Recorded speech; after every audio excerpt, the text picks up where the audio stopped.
যত ধ্যান আদি, যত পূজা আদি, মন্ত্র আদি স্মরণ করছেন, করার পরে ওনার ওই ভাই সে ওই মানে দেহ মানে এক দেহ ধারণ করে এসে সে বলছে,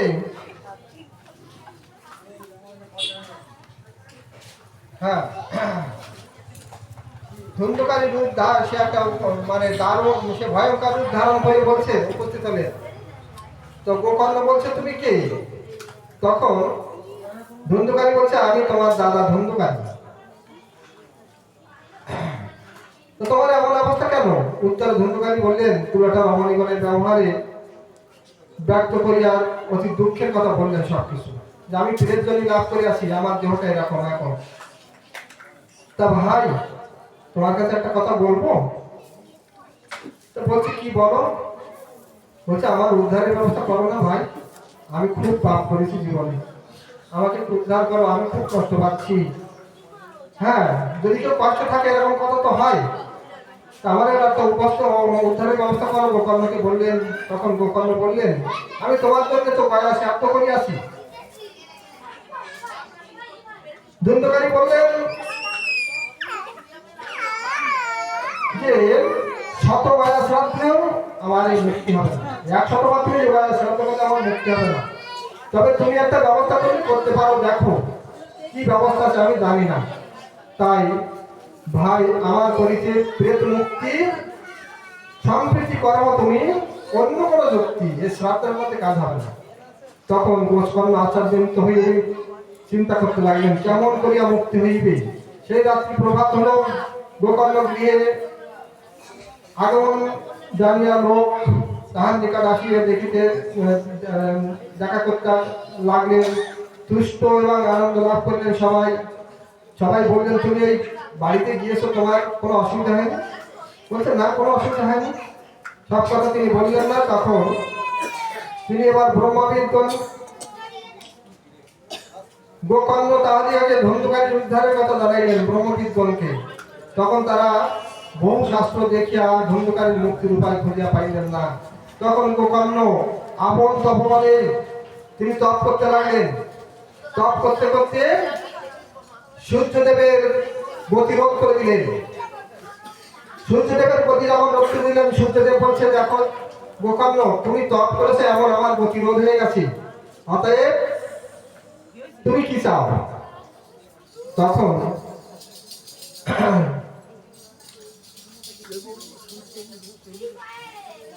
গোপাল বললেন, হে দেব, আপনি সাক্ষী সভাকার, আপনাকে বারবার করি নমস্কার। ধুন্ধুকারী যে প্রকারে নবীরে মুখতি সে পথ দেখানো মরে আপনি সম্প্রতি, অর্থাৎ আমার ভাই ধুন্ধুকারী এরকম ভাবে সেই প্রেতজনি পেয়েছে, তাই প্রেতজনি থেকে কিভাবে মুক্তি লাভ করবে সেই পথ আপনি বলে দিন। তখন সূর্যদেব গোকর্ণকে বললেন, ভাগবত মুক্তিযজ্ঞ সপ্তাহ বচনম কুরু ইয়া সূর্য বচনম সবৈধমানাং রূপং তুম বিস্মৃতি। তখন ভাগবত শাস্ত্র করিয়া শ্রবণ ধুন্ধুকারী মুক্তি লাভ করিবে। এখন সপ্তাহ ব্যাপী করো এই প্রবচন, ইহাতে হইবে সর্বপাপ বিমোচন। সূর্যদেব এই কথা বলে দিলেন যে তুমি সপ্তাহ ভাগবত জ্ঞানযজ্ঞ শুরু করো, করলে তোমার দাদা উদ্ধার হয়ে যাবে। তখন গোকর্ণ মহানন্দে সেই আয়োজন করতে লাগলেন। কোথায় পয়সা, কোথায় টাকা, এই অনুষ্ঠানের মতো। হ্যাঁ, কোথায় পয়সা করি কোথাও ঠিক নেই, কিন্তু সব ভগবানের ইচ্ছায় জোগাড় হয়ে যাচ্ছে। এখন ভঞ্জ অন্ধ বৃদ্ধ মূর্খ সজ্জন পণ্ডিত পাপ বিনাশিত সবে তথা উপস্থিত সবাইকে ঘোষণা করে দিল যে এরকম মুক্তিযজ্ঞ হবে, জ্ঞানযজ্ঞ হবে, ভাগবত যজ্ঞ সপ্তাহ প্রবচন হবে। সেই প্রবচনে সবাই আসবেন, সবার পাপ মুক্ত হয়ে যাবেন। হ্যাঁ, যখন এই কথা বললেন তখন খন্ড অর্থাৎ খোড়া ব্যক্তি, অন্ধ ব্যক্তি, বৃদ্ধ ব্যক্তি, মূর্খ ব্যক্তি, সজ্জন যারা ভালো, যারা পণ্ডিতজন, সবাই চলে এসেছেন। এই গোকর্ণের এমন সৎ ব্যবহার, এমন মিষ্টি আলাপে সবাই চলে এসেছেন। ভাগবত শাস্ত্র প্রবচন করিবার জন্য স্বয়ং গোকর্ণ ব্যাস আসনে বসিলেন। আর সেই শাস্ত্র শ্রবণের জন্য দেবতাগণ উপস্থিত হইলেন। তারা মানুষ রূপ ধরে স্বর্গের থেকে চলে এলেন। প্রেত রূপী ধন্ধকারী আসার জন্য একটা বাঁশ পোতা হলো। একটা বাঁশ পুঁতে দিলেন। বাঁশ পুঁতে দিয়ে সেই বাঁশের গায়ে কাপড় জড়িয়ে দিলেন। 7টা গিট, গিট পর্যন্ত বাঁশের গিট আছে না, 7টা গিট যুক্ত একটা বাঁশ পোতা হলো, সেটা কাপড় জড়িয়ে দেওয়া হলো। এবার তার উপরে একটা আসন দেওয়া হলো। তাকে আহ্বান করা হলো, প্রেতযোগী যে ধন্ধকারী তার আহ্বান করা হলো। এইবারে সেই শাস্ত্র শ্রবণের জন্য দেবতারা উপস্থিত হইলেন। প্রেতরূপী ধন্ধকারী আসা 7টি গাছযুক্ত একটি শুষ্ক বাঁশের চিত্রপথে প্রবেশ করিয়া কথামৃত শ্রবণের প্রতীক্ষায় রহিল। একজন প্রধান বৈষ্ণব শ্রোতা পরিশ্রোতা গোকর্ণ করিলেন শুরু ভাগবতী কথা। এই যখন ভাগবতী কথা শুরু হলো, একদিনের ভাগবতী কথা যখন হলো, তখন একটা গাঁট ফাটিয়া গেল। সবাই শুনে আশ্চর্যান্বিত হলেন। এইভাবে প্রতিদিন সন্ধ্যায় ভাগবতী কথা বিশ্রাম হইলে একটি করে গাঁট ফাটিয়া যায়, বাঁশের একটা করে গাঁট ফেটে যায়। তখন ক্রমে ক্রমে 7 দিবস অন্তে গোকর্ণ শাস্ত্র কথা সমাপ্ত করিলেন। সপ্তম গ্রন্থি বিদীর্ণ হইল। 7টা বাঁশের গ্রন্থি ফেটে গেল। সেই কালে প্রেতরূপ করিয়া বর্জন ধন্ধকারী দিব্যরূপে করিল ধারণ। সেই কালে সেই ভাগবত যজ্ঞের সামনে ধন্ধকারী দিব্য রূপ ধারণ করে চলে এলেন। শ্যামবর্ণ অঙ্গজন নবজলধর তুলসী মালা কণ্ঠে শোভে মনোহর। এই ধন্ধকারী তখন একটা শ্যামবর্ণ অর্থাৎ কৃষ্ণবর্ণ অঙ্গ নবজলধর, অত্যন্ত নূতন রূপ এবং তার গলায় তুলসীর হাত। এইভাবে তিনি এলেন। মাথায় মুকুট, পরমিত বসন, 2 কর্ণে কুণ্ডল। তখন ধন্ধকারী নমস্কার করিয়া বলিল, হে ভ্রাত, তুমি বড় বন্ধু কাজ করিয়াছ। আমার এই প্রেতজনী থেকে তুমি উদ্ধার করিয়াছ। তোমার কৃপায় আমি কষ্টযোগ প্রেতজনী হইতে মুক্তি লাভ করিলাম।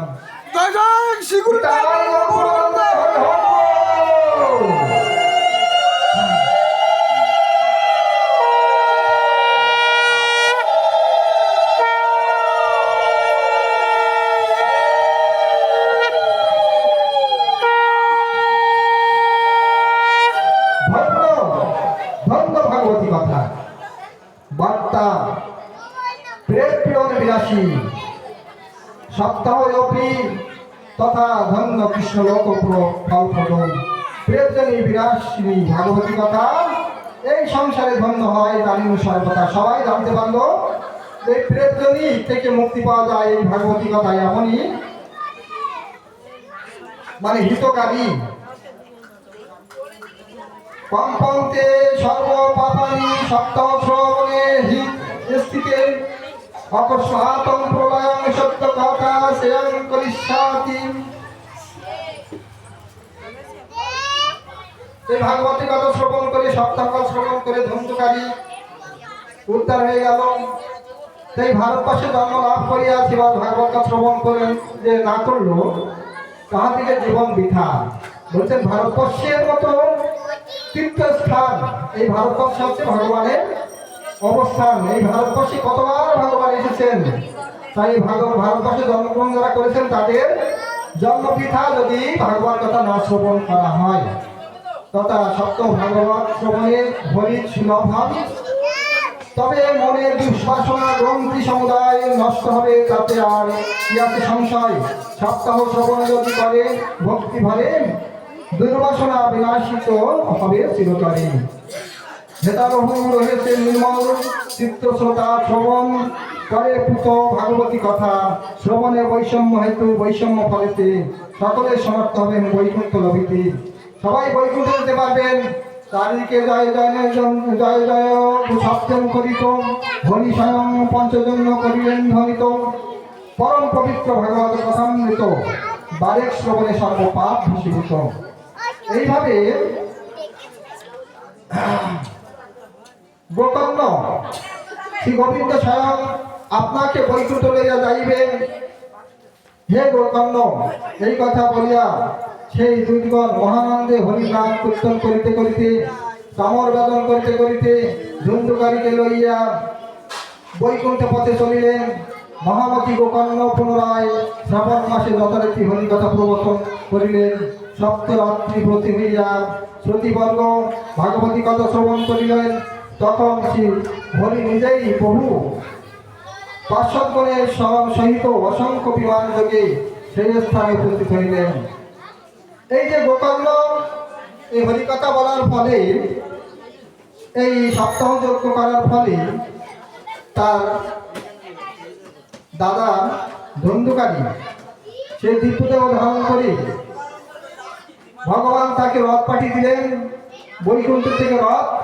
আর সেই রথে উঠে গোকর্ণ চলে গেলেন বৈকুণ্ঠে। জয় জয় শ্রী গুরু নিতাই গৌর প্রেমানন্দে হরি হরি বল।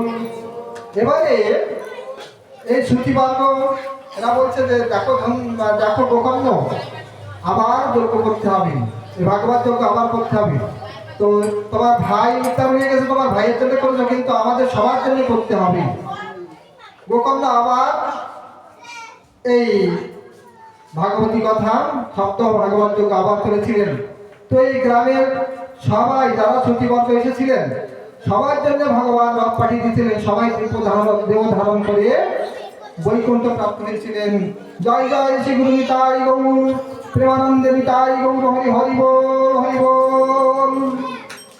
তাই বলছেন যদি কারো পিতৃ শ্রাদ্ধে এই শাস্ত্র পাঠ করা যায় পিতৃগণ তৃপ্তি লাভ করিবেন।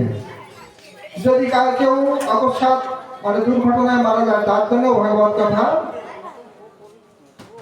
পাঠের জন্য ব্যবস্থা করিবেন, তাতে তারও মুক্তি লাভ হবে। যাই হোক, এরপরে সপ্তাহ জ্ঞানযজ্ঞের বিভিন্ন বিধান আছে। ভাগবত মাহাত্ম্য অনেক কিছু আছে। তারপরে এখানে বলছেন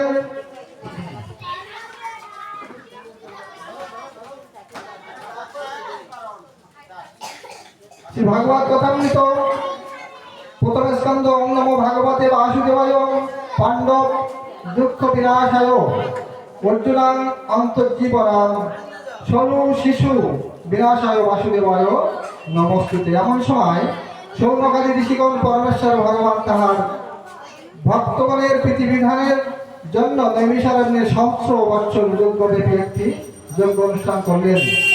এবারে যখন কলিকাল আগত তখন ব্রহ্মার কাছে সবাই চলে গেলেন ঋষিগণ যে কলিকাল এসেছেন, কলির জীবকে জীবের এমনই গতি যা তারা গোবিন্দের চরণার বিন্দু হইতে ভগবানের চরণার বিন্দু হইতে তাদেরকে বিমুখ করিয়া এই জীবগণকে বিপদে চালিত করে। তাই আমরা এখন কোথায় যাব?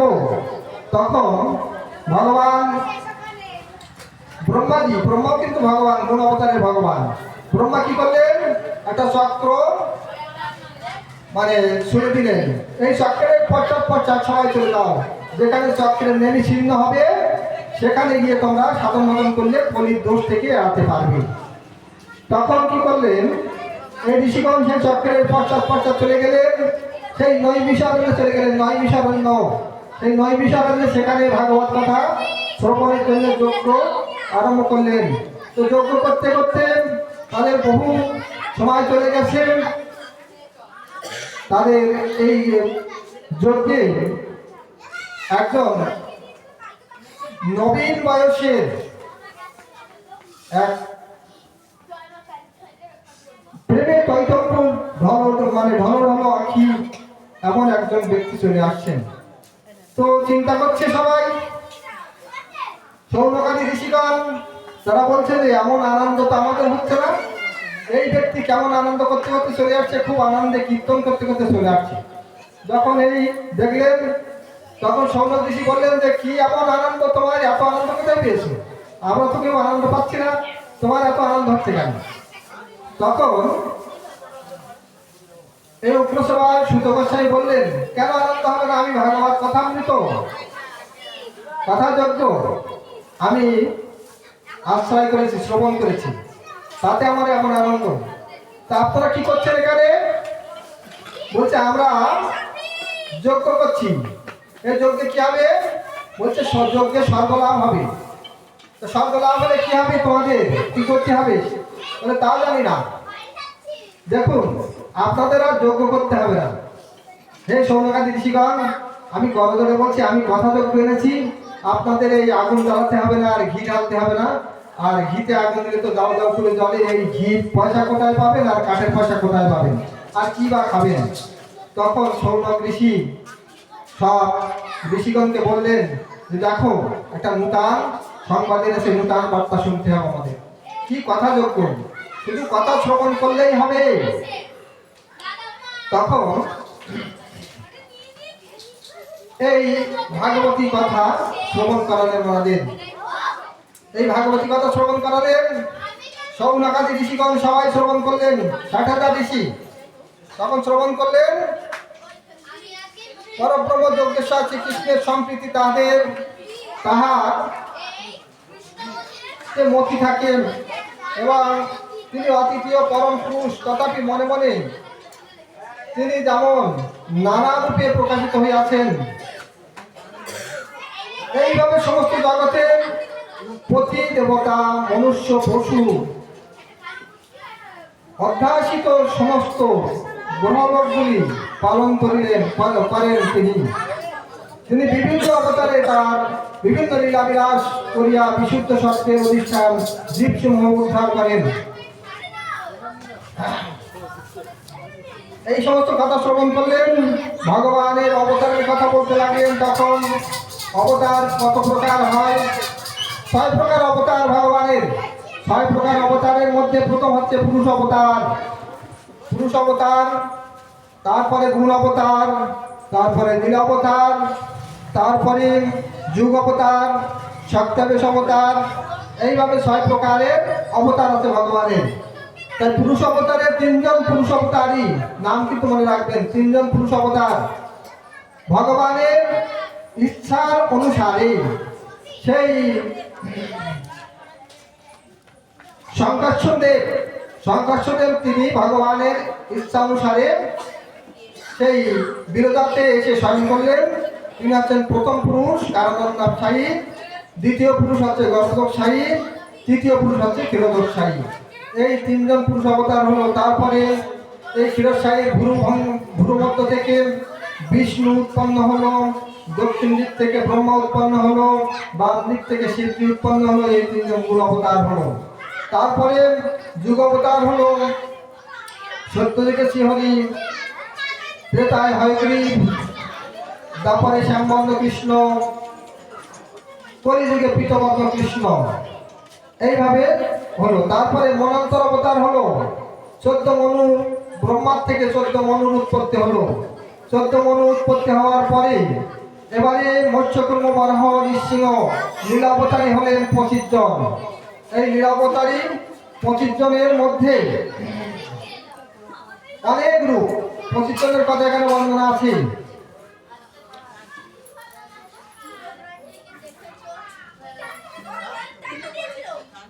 প্রথমে সনক, সনন্দ, সনাতন এবং সনত কুমার তারা কঠোর তপস্যা শিক্ষা দিলেন। তারপরে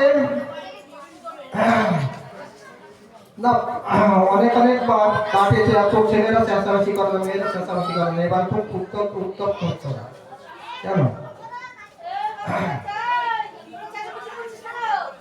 এই পৃথিবী যখন রসাধারে পতিত হইয়াছিল, তখন দ্বিতীয় অবতার ভগবান বারাহ রূপ ধারণ করেছিলেন। তৃতীয় অবতারে তিনি নারদ রূপে আবির্ভূত হয়েছিলেন।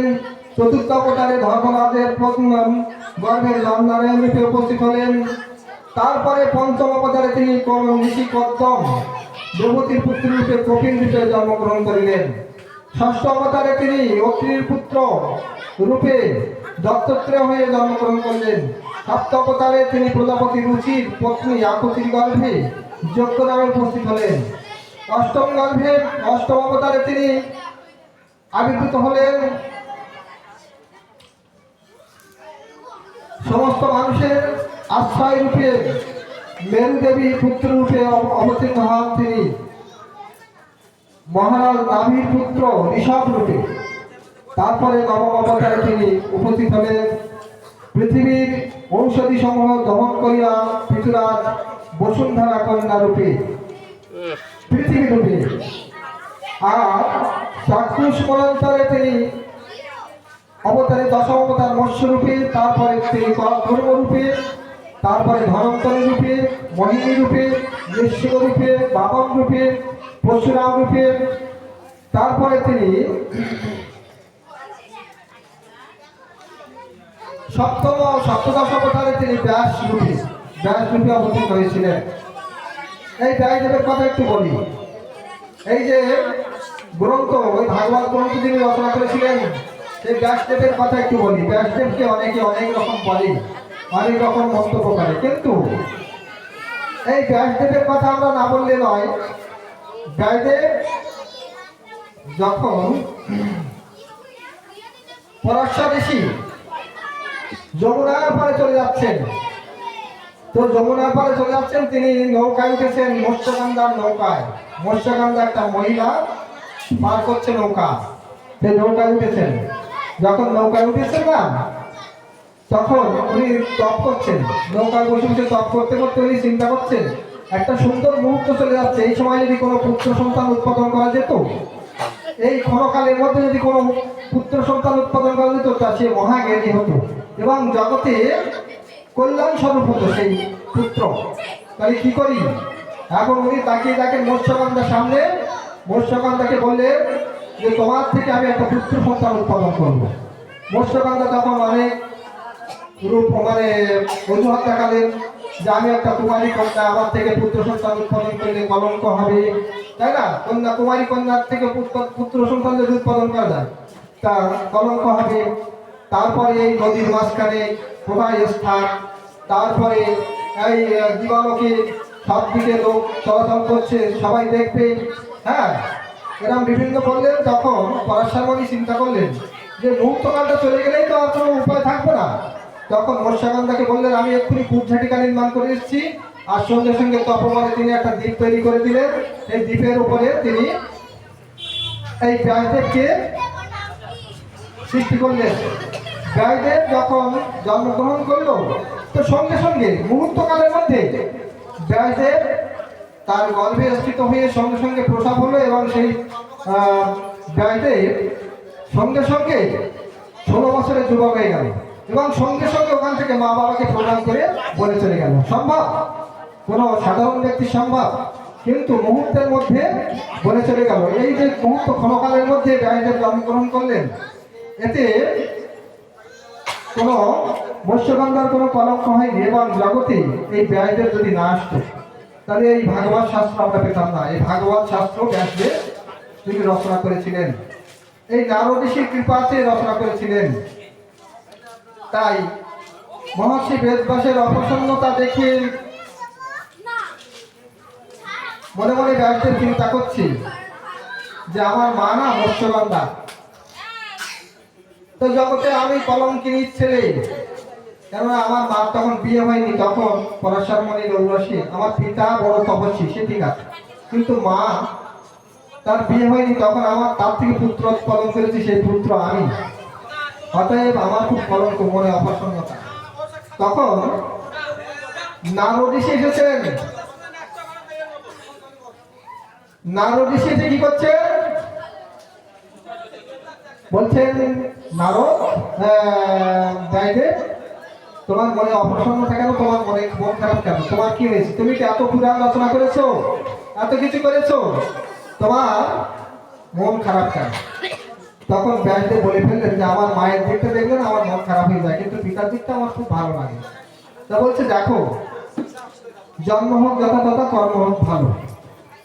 তা তোমার মায়ের অপ্রসন্নতা কিছু না, তো তোমার সেই ক্ষণকালটা চলে যাচ্ছিল, তাই তোমার মায়ের উপকরণ করে তোমার পিতা পুত্র সৃজন করেছিল। কোনো পুত্র গর্ভজাত হয়ে সঙ্গে সঙ্গে সে বড় হতে পারে, 16 বছরের যুবক হতে পারে? তা ব্যাসদেব বলছেন না, তুমি তো হয়েছিলে সেদিন, তুমি তোমার মায়ের কাছ থেকে জন্মগ্রহণ করলে, করে সঙ্গে সঙ্গে 16 বছরের যুবক হয়েছিলে, তাহলে এটা কি তোমার জন্মলীলা হলো? এটা তো তোমার জন্মলীলা নয়, এটা হচ্ছে তোমার তার থেকে উৎপন্ন করেছে, তার থেকে সৃষ্টি করেছে। এরকম সাধুরা পারে, তাই সৃষ্টি করেছে। এটা তো তোমার জন্ম নিল না, তুমি এ নিয়ে অপ্রসন্ন হচ্ছ কেন? আর আমার জন্মের কথা তুমি শোনো, আমার কথা যদি তুমি শোনো তোমার মন আরো খারাপ হয়ে যায়।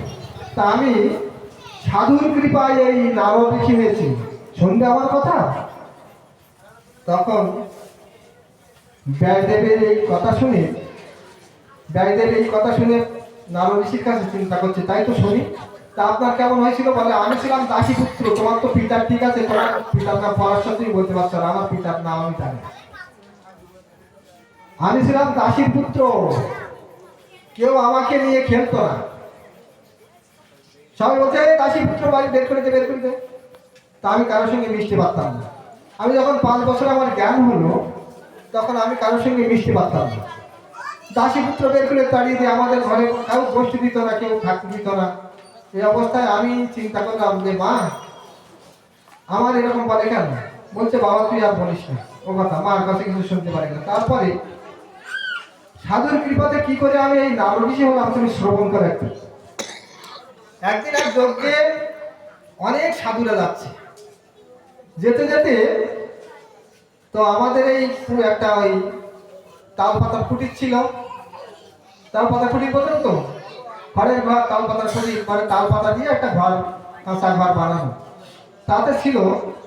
তো সেই আমি সেখানে বসে আছি, দরজায় বসে আছি। এখন সাধুরা এই পথ দিয়ে আমাদের ঘরের সামনে দিয়ে যাচ্ছে।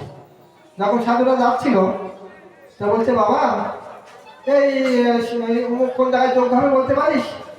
আমরা তো পথ পাচ্ছি না, আমাদের একটু পথ নিয়ে যেত। তখন আমি ওই সাধুদের পথ দেখিয়ে নিয়ে গেলাম এক ব্রাহ্মণ বাড়ি, সেখানে যজ্ঞ হচ্ছে, সেখানে নিয়ে গেলাম। এখন সাধুরা সেই বাড়ির মধ্যে ঢুকে গেল এবং আমাকে সঙ্গে সেই বাড়ির মধ্যে ঢুকিয়ে দিল। আয় আয় বাবা, আয় এখানে আয়, আমাদের সঙ্গে থাকবি। তো সেই বাড়ির লোকজন তো আমাদের বলছে বেরো। কিন্তু ওই বাড়ির যে বৃদ্ধ ব্যক্তি, উনি বলছে কি, এই তোরা এরকম বলছিস কেন? বলে, ও তো দাসী পুত্র, ও দেখতে দাও। বলে, না এই সাধুদের পথ দেখিয়ে এনেছে, এ মহাভাগ্যবান ছেলে, একে বাদ করে দিবি না, আমাদের বাড়িতেই থাকবে। তো শুনে না আমার মনটা না এত ভালো হলো, যা হবে এই দাদু কত ভালো, কেউ আমাকে পাত্তা দেয় না, কিন্তু দাদু আমাকে বললো এই বাড়ি থাকবে। আমার খুব ভালো লেগেছে, তখন আমি খুব আনন্দ করছি। তো দাদু আমার এই যে প্রসাদ দিল, আর এই সাধুরা বললো কি আমাদের সঙ্গে বাবা তুই থাক পারি। তো মায়ের কাছ থেকে বলে এলাম যে মা ওই বাড়িতে আমাদের সাধুদের সঙ্গে একটু থাকতে হবে, তাই ওনাদের একটু জল লাগিয়ে দিতে হবে, পা ধুয়ে দিতে হবে, এই সমস্ত কাজকর্ম করবো, যাই মা। তা মা বলছে যা তাহলে ভালো হবে। মাও পাঠিয়ে দিল। এইবারে ওখানে যজ্ঞ হলো। এই যজ্ঞের সময় আমি ছিলাম, তা সাধুদের সব জল লাগিয়ে দিতাম, পা ধোয়ার জল, শস্যকর্মের জল লাগিয়ে দিতাম। তা সাধুরা কি করতো, প্রসাদ দিত আমাকে। তো আমি তাদের উচ্ছিষ্ট নিতাম, উচ্ছিষ্ট নিয়ে ভক্ষণ করতাম। তো আমার মনটা না এত বড় হয়ে গেল, তখন আমার মার কাছে থাকতে ইচ্ছে করছে না। তখন আমি মনে করি সাধুদের সঙ্গে চলে যাই। এইবারে সাধুরা ওই যজ্ঞ সেরে যখন চলে যাচ্ছে, তখন আমি ওই পিছনে আমার চোখ দিয়ে আস্তে আস্তে জল নামে আসছে। সাধুরা বলছে, কাঁদছিস? বলে, না তো কাঁদছি না। তা তোর চোখে জল কেন তো জানি না, আমার চোখ দিয়ে জল গড়িয়ে আসছে। বলছে কি যে ঠিক আছে, তোকে আমরা আগামীবার নিয়ে যাবো, এবার আর যাস না, তোর মা কষ্ট পাবে, তুই ছোট্ট মানুষ তো কষ্ট পাবে। তা তো মায়ের কাছে বললাম যে এরকম সাধুরা আগামীবার এসে নিয়ে যাবে। বলে, তা ভালো, তুই বড় হয়ে যাবি। এইভাবে সাধুদের কৃপা আমি পেলাম। পাওয়ার পরে কিছুদিন বাদে আমার মা ওই লোকের বাড়ি কাজ করতো, তো এখন কালবৈশাখী ঝড়, খুব ঝড় আসছে। সেই সময় মা বলছে, আরে বাচ্চা তুই একটু বাড়ি থাক, আমি একটা ভুল কাজ করে এসেছি ওই কাজের বাড়ি থেকে। তো কি মা তুমি কি করে এসছো? বলে কি ওই গাভীর বাছুর বাঁধিনি, অর্থাৎ গাভীর যে বাছুর থাকে না, ওই না বাঁধি ওই দুধ চাপ খেয়ে নেবে রাত্রিতে, আর ওই বাড়ির কামার হাতে কাজ থেকে তাড়িয়ে দেবে। তাই আমি চলে যাচ্ছি। তোমার মা এই ঝড় থেমে যাক, তুমি যেও না। এই ঝড় আসার আগে আমি চলে যাবো বলে ওখান থেকে মা ওইভাবে শুতে লাগলো, শুয়ে চলে যাচ্ছে আমাকে রেখে। আর আমি তো চিন্তা করছি ঝড় আসছে, আমি ঘরের মধ্যে ঢুকে পড়ি। এবার ঘরের মধ্যে ঢুকে পড়লাম, আর এত ঝড় হলো, গাছপালা ভেঙে একদম একাকার করে দিল। তো মা তো সারা রাত্রি ধরে আর আসে না, আমি ঘরে বসে বসে অন্ধকারে বসে আছি একা। তো ভয় করছে, আমি ঠাকুরের নাম করছি। তো ওই সাধু দাদা বলে দিয়েছিল এই নাম করবি, তাই সেই নাম বসে বসে করছি। তো করছি, তাতে আস্তে আস্তে আমার কখন ঘুম এসেছে জানি না, সকাল হয়েছে, বেলা উঠে গেছে। তারপরে আমি চিন্তা করছি মা তো চলে গেছিল, তো মা ফিরে এলো না। তো আমি যাই দেখি কাজের বাড়ির দিকে, আমি পথ দিয়ে যেতে যেতে দেখি আমার মা পড়ে আছে। তখন আমি মাকে ডাকলাম, মা ওঠো, মা ওঠো। মা দেখি আর ওঠে না। তখন আমি কাঁদতে গেলাম। তখন কাঁদতে কাঁদতে সমস্ত গ্রামের লোক জড়ো হয়ে গেল, গল্প করছে। কার সঙ্গে জানেন তো? শিষ্যের সঙ্গে গুরুদেব গল্প করছে। গুরুদেব নারদ আর শিষ্য হচ্ছে ডায়দেব। ডায়দেব শ্রবণ করছে, আপনারা কিন্তু সেরকম ডায়দেবের মতো শ্রবণ করবেন। আর গল্প করছে আমি নারদের মতো। তো এই মা যখন মানে আর কোনো নাক শুনছে না, আমি ক্রন্দন করছি, খুব কাঁদছি, তখন সব গ্রামের লোক ছুটে এলো, এসে বলছে, আরে হে দাদু ভাই, তোর মা তো মারা গেছে। আমার মা মারা গেছে, তো আমার সঙ্গে আর কথা বলবে না, বলে না। তখন তো আমার আরো মন খারাপ হয়ে গেল। হায় রে, সাধুদের সঙ্গে যদি আমি চলে যেতাম, আমার এই দশা ভোগ করতে হতো না। হায় রে, আমি কেন গেলাম না তখন। তো এইভাবে থাকতে লাগলাম।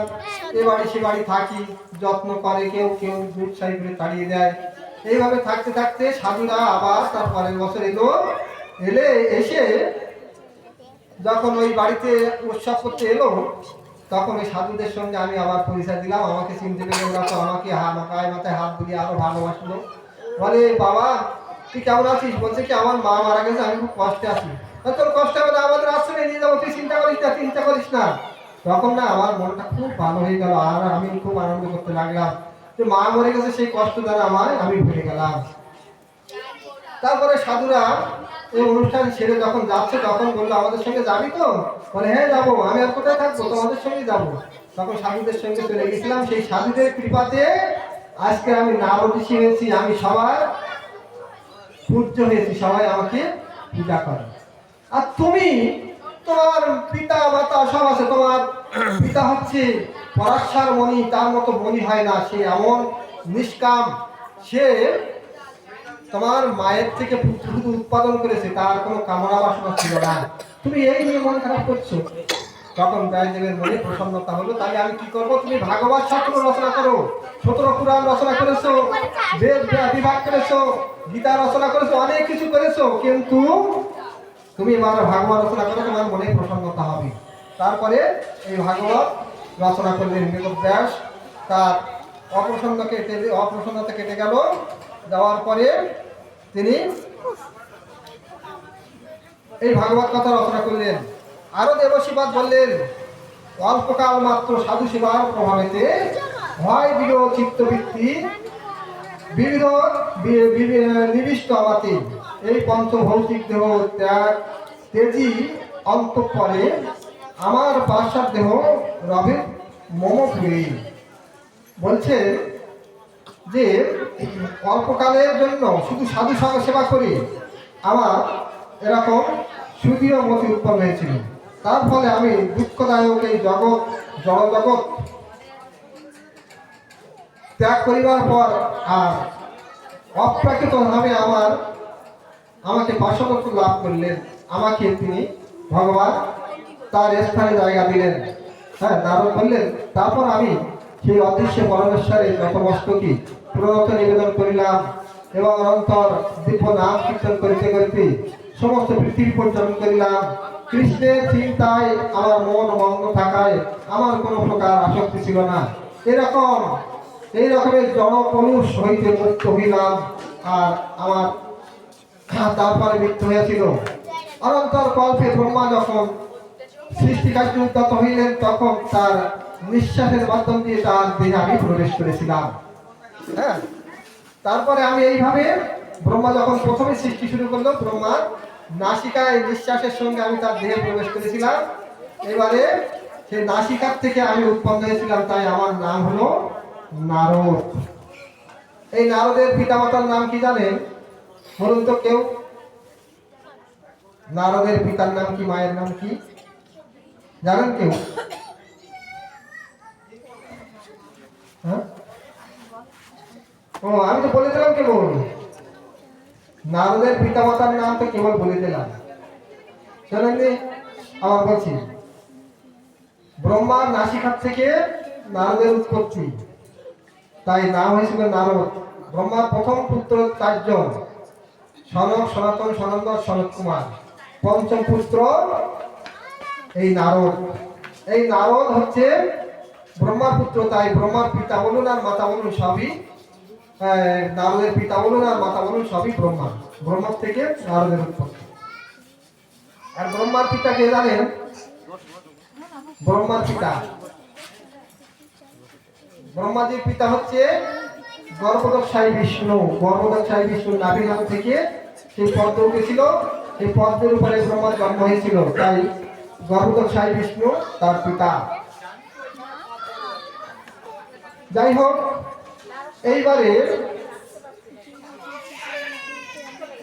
মনীষী আদি অঙ্গিরা অত্রি আদি ঋষিগণের সৃষ্টি করলেন, তার সঙ্গে আমিও আবির্ভূত হইলাম। আমি নিরন্তর ভগবানের প্রেমময়ী সেবায় দৃঢ়ব্রত হইয়াছিলাম। তো আমি বিষ্ণু কৃপায় অপ্রেক্ষিত জগতের জনজগতের ত্রিভুবনের অপ্রতিহত ভাবে সর্বত্র ভ্রমণ করিতেছি। শ্রীকৃষ্ণের দেওয়া এই বীণা, এই নারদের হাতে যে বীণা আছে না, কৃষ্ণ নিজে দিয়েছিল। এই হরিনাম কীর্তনে করি তৎক্ষণাৎ আমি আমার হৃদয় আসনে আবির্ভূত ভগবানকে দেখতে পাই। যেমন আমার ডাক শুনিয়া তিনি আসেন, একমাত্র পরমেশ্বর ভগবানের ভক্তিযুক্ত সেবার মাধ্যমে পরিপূর্ণ তৃপ্তি লাভ করা যায়। তাই আমি সবাইকে সেই কথা সবাইকে জানিয়ে দিলাম। এইভাবে ব্যাসদেবকে নির্দেশ করিয়াছিল দেবশ্রী নারদ। নারদের নিকট হইতে বিদায় লইয়া বিনা বাজাইতে বাজাইতে প্রস্থান করিলেন। তৎপর ব্যাসদেব সরস্বতী নদীর তীরে পশ্চিম তটে সাম্যপ্রাস নামক আশ্রমে বসিয়া তাহার চিত্তকে পবিত্র করিবার জন্য ধ্যানস্থ হইলেন। ধ্যান যোগে শ্রীমদ্ ভাগবত শাস্ত্র সৃষ্টি করিলেন। এবং নারদ এই 4টে চতুশ্লোকী ভাগবত দিয়েছিল, সেই চতুশ্লোকী ভাগবতকে ভেঙে ব্যাসদেব 18,000 শ্লোক রচনা করেছিল। জয় জয় শ্রী গুরু নিতাই গৌর প্রেমানন্দে, হরি হরি বল। জয় ধ্বনি ধ্বনি।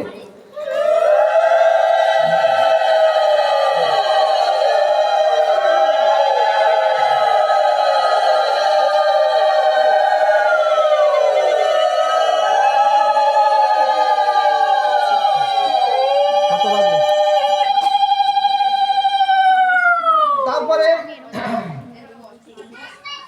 এই ব্যাসদেব কীর্তন করেছিল তার স্ত্রী বিটবীর সঙ্গে।